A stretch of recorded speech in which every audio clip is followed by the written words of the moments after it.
The next section we're going to talk about is phase changes. Phase changes are exactly what it sounds like. It's when you convert between one phase of matter to another. So as a reminder, when we have a solid going into becoming a liquid, that's called melting. Fun fact is that's also called fusion. Melting and fusion are the same term. When we go from a liquid to a gas, that's evaporation or vaporization. When the less common one is when we go straight from solid to gas, and that's called sublimation. In the reverse direction, we have gas going to a liquid called condensation, and liquid going to a solid is freezing.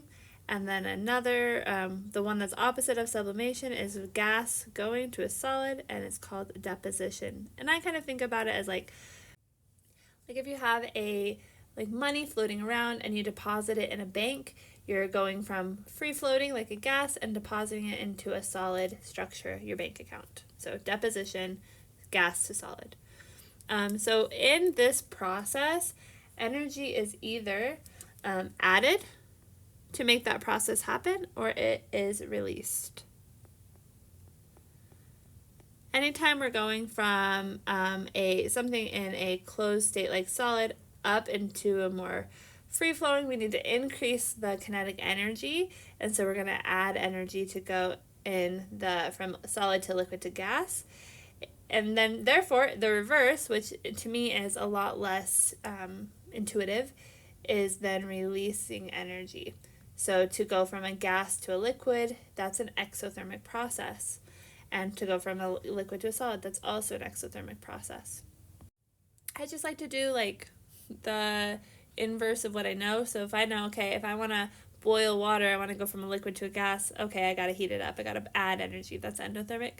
So therefore, going opposite from gas to a liquid, that must be exothermic. There are a few terms we need to learn about. The first one is called heat of fusion, and this is the energy that is involved to change a solid at its melting point to become a liquid. The term we're going to use is delta H fuse, and it's similar to what we learned about in thermodynamics. And it has units of all of these have units of kilojoules per mole. Heat of vaporization is the energy required to go from a liquid at the boiling point to a gas, and that's called delta H vap. And then heat of sublimation is to go straight from a solid, to go from a solid directly to a gas, and that's called delta H sub. So you can see all of these heat values here. If we look at butane, heat of fusion, 5 kilojoules per mole, vaporization 24, and if I wanted to sublimate, then we would just actually add those two together, so that's kind of cool. And what you want to notice here is that it always takes much more energy to go from a liquid to a gas in vaporization than it does to go from a solid to a liquid. And that makes sense because when we have our melting point, when we're melting or fusing, we have this solid structure, and we really just want the molecules to start to move around each other, but they're still touching. When we go from a liquid to a gas, though, now we're not only just moving faster, but we need to move fast enough to break IMFs. So this jump here in height is due to breaking the IMFs that are, holding those liquids together. So the stronger the intermolecular forces, the higher all of those enthalpies of fusion and vaporization are. So we're going to use that information to do something called a heating or a cooling curve. This is basically a graph of the temperature versus the amount of energy or heat added to the system. And so what we're going to see is when we are still in the same phase, we're going to use Q equals Cm delta T, just like we did earlier. So I'm still in the same phase, I'm changing temperature, I'm going to use my delta T equation. When I am at a phase change, all of the energy that I am putting into the system is going into the phase change. not rising the temperature. So the temperature of a substance during a phase change does not rise at all. It is flat. And for those phase changes, the heat that you're going to use, which we actually already learned this equation earlier, but the heat is related to the amount of moles that you have times by the delta H, either VAP or fusion, depending on what phase change you're doing. So immediately you can go look at this graph here. Anywhere where we have temperature change, that's where we're going to use Q equals Cm delta T. Anywhere we have a flat line, that's our phase change, and those are the times we're going to use Q equals the moles times the delta H value. Some things to keep in mind is that the units for delta H are in kilojoules per mole. So you end up getting kilojoules out of the phase change one, and the units you get for the Q equals Cmat is joules. So when you eventually, if I wanted to go from one, let's say I wanted to figure out how much energy I need to go from ice at this temperature up to liquid water at this temperature, I'm going to need to add each of these segments. So I'm going to do 3 calculations, and then I'm going to add them all together to figure out what my total energy is that I need to put in. Here's another graph that you can see. So we're going to have these segments, like I said. So I'm going to plot what temperature am I starting at, what temperature am I ending at, and I'm going to figure out where are my phase changes. So then I'm going to heat up to my phase change. I'm going to phase change. I'm going to heat up to the next phase change, then phase change, and then I'm going to continue heating if necessary. And so then you can plug in all of the equations we are going to use at the different phases, all these segments. So when we have a delta T or a slanted line, we're going to use Q equals Cmat. And when we have our flat phase change, we're going to use Q equals the amount of moles times delta H of fusion or vaporization. All right, so let's do a practice. We want to find the enthalpy change to convert 1 mole of ice at negative 25 degrees Celsius to steam at 125 degrees Celsius under constant pressure. And then it gives us a specific heat of ice, water, and steam. And it gives us delta H fusion and delta H vaporization. So a lot of info. You might be overwhelmed. Try not to be. What I want you to do for these is do those graphs. So we have heat versus temperature. And then you want to plot. I know I'm starting at negative 25 degrees Celsius. And I know I'm going to go up to positive 125 degrees Celsius. And then you need to ask yourself, in that range, anywhere in this range, do I have a phase change? And so for water, we know that we're going to melt at 0 degrees Celsius and boil at 100. So that is good to know for as we are going to create our graph. So initially, I'm going to heat my ice, my cold ice, up until I hit that phase change. Then when that happens, I'm going to do my phase change. So it's going to be flat. Then I'm going to keep heating. I need to get all the way up to 125.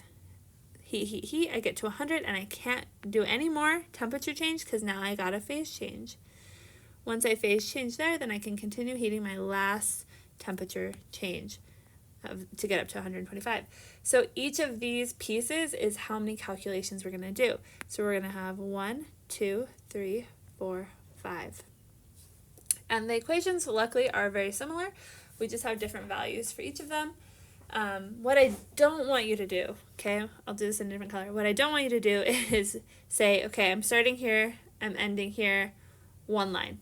That is not right. You need to have all of these calculations, and if it's an exam or a quiz, and you only have one equation, and you need to calculate 5 different things, you're going to get docked a lot of points, and it's going to be a really big bummer. So pay attention where your phase changes. Stop and have a flat line at the phase change and calculate for each of those segments.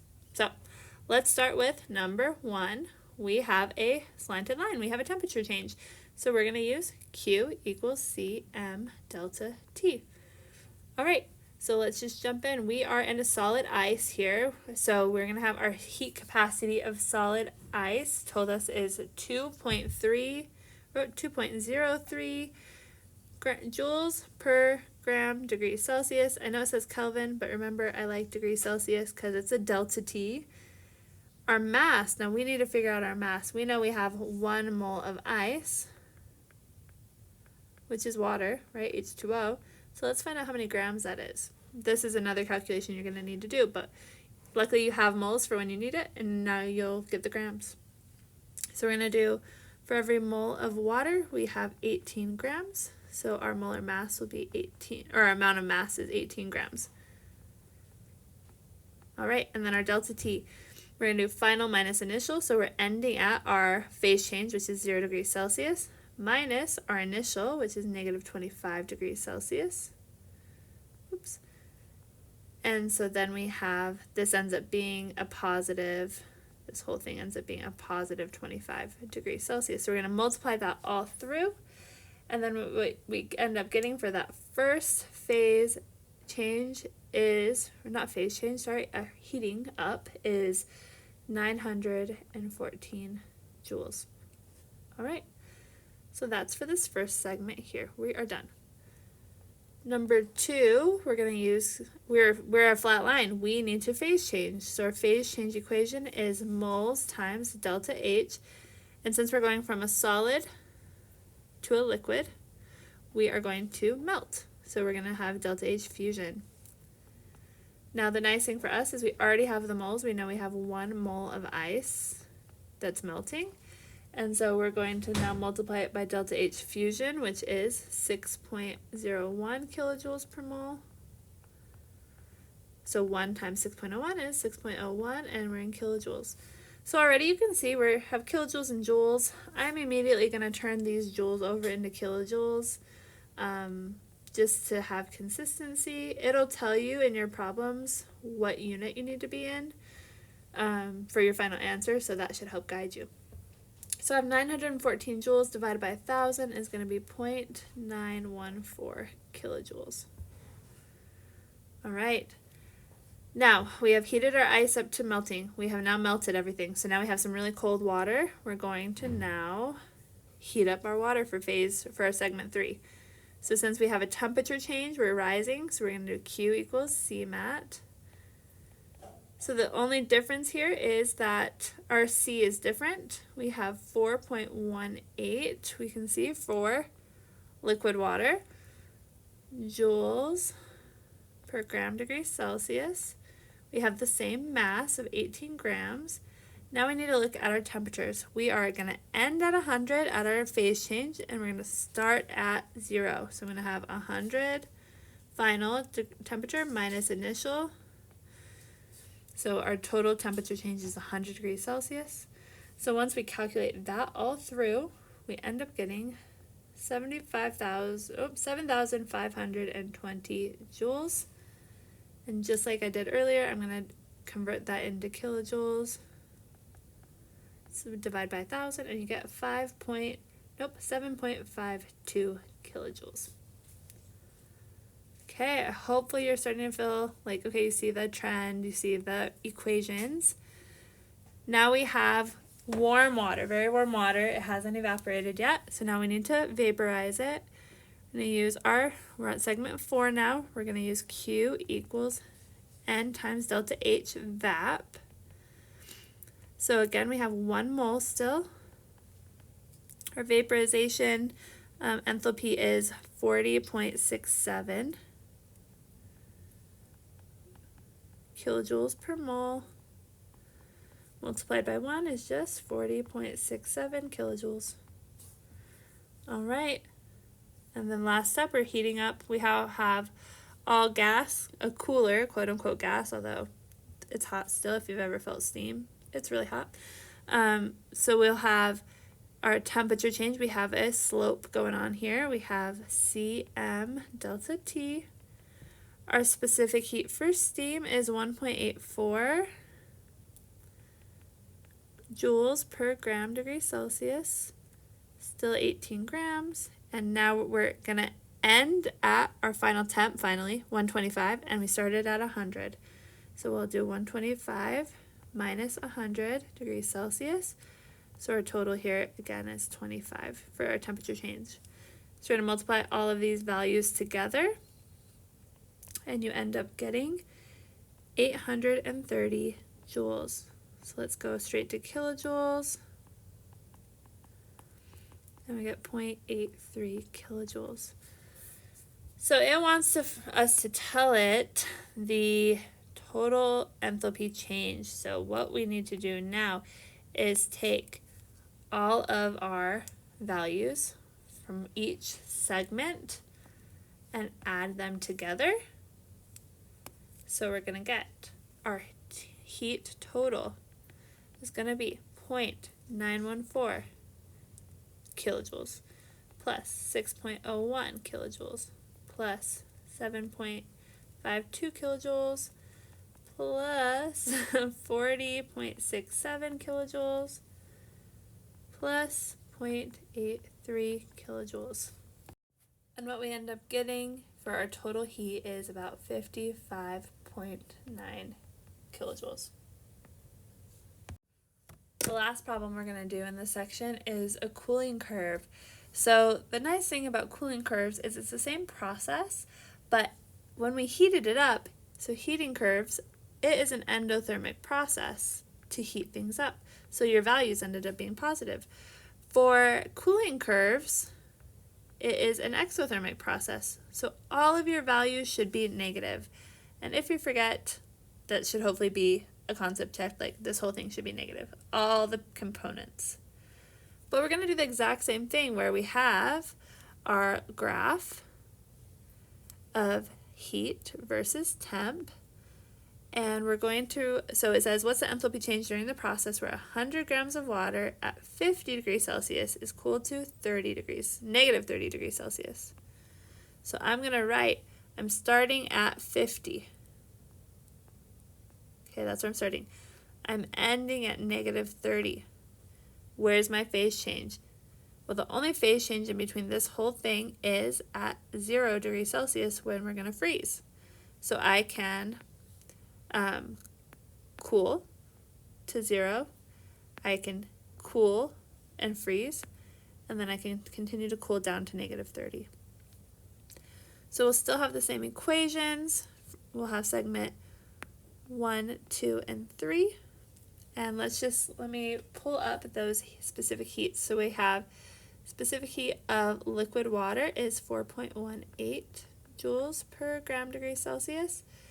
C of solid water is 2.03 joules per gram degree Celsius. And delta H fusion is 6.01 kilojoules per mole, which means that delta H freeze is going to be negative 6.01 kilojoules per mole. So we got to keep that in mind. All right, let's start to break it down. For segment 1, we have a temperature change. I am dropping down from 50 to 0. So I am going to use Q equals Cm delta T. My specific heat is 4.18. I am liquid water here. My mass is 100 grams. And my delta T, I am ending at 0 degrees Celsius, and I started at 50. So that's where my negative is going to come in here, is by that temperature change. So when we plug all of that in, we end up getting our heat for segment 1 is negative 20,900 joules. And let's get in the habit of going straight to kilojoules. So that would divide by 1,000, that'll give us negative 20.9 kilojoules. For segment 2, we have a phase change. We are freezing, so we're going to use our freezing enthalpy. So Q equals N times delta H freeze. Key thing here, we haven't figured out the moles yet, so let's figure that out. We have 100 grams of water, and I'm going to need to get that in 2 moles, so I'm going to divide by 18 grams for the molar mass. And we end up getting 100 divided by 18 is 5.55. Technically repeating, so I'll make that a 6 moles of water. So we have 5.56 moles of water times by negative 6.01. That's where the negative comes in here, not the temperature change, but the enthalpy value. So when we plug all of that in, we get a value of negative 33.4 kilojoules. Okay, third and last step, right? Because we only have 3 segments. So we have some temperature change. So we're going to use Q equals Cm delta T. We have our specific heat of solid water being 2.03 joules per gram degree Celsius. Our mass is 100 grams, and our delta T. So we're ending at negative 30 minus 0 degrees Celsius. So we end up being negative 30 here. That's where our negative comes from. And we're going to get negative 6,090 joules. So we can convert that into kilojoules. We get negative 6.09 kilojoules. So now we have all of our segment values here. We can add them all together to get our total heat. Oops.